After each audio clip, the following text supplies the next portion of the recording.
bang napapansin sa iyong mga kapaligiran? Kahit dumina ng hangin, pati na ang mga ilog natin, hindi na masamang pagunlad at malayo-layo na rin ang ating narating.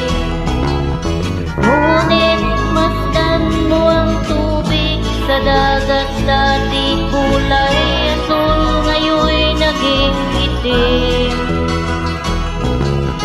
Ang mga duming ating ikinalat sa hangin, sa langit huwag na nating paabutin,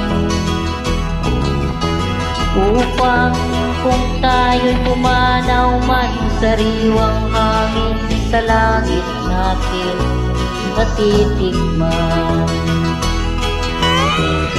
Mayroon lang akong inihiling, sa aking pagpanaw sana'y tag-ulan.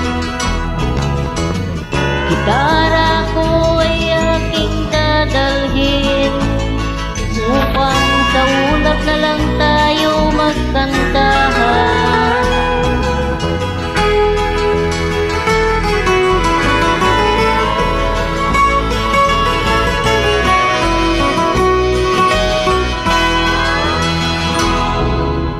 Mga batang ngayon lang isinilang, may hangin pa kayang matitikman?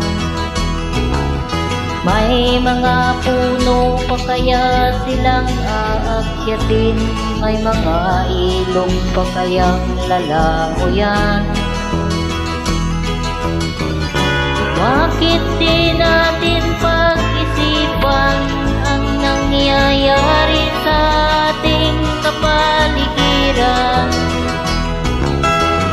Hindi na masama ang pagunlad kung hindi nakakasira ng kalikasan.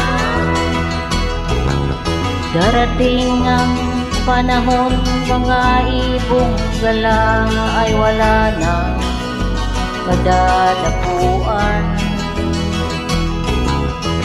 Masdan mo ang mga punong dati ay kay tatas, ngayon'y nangamatay dahil sa ating kalukuhan.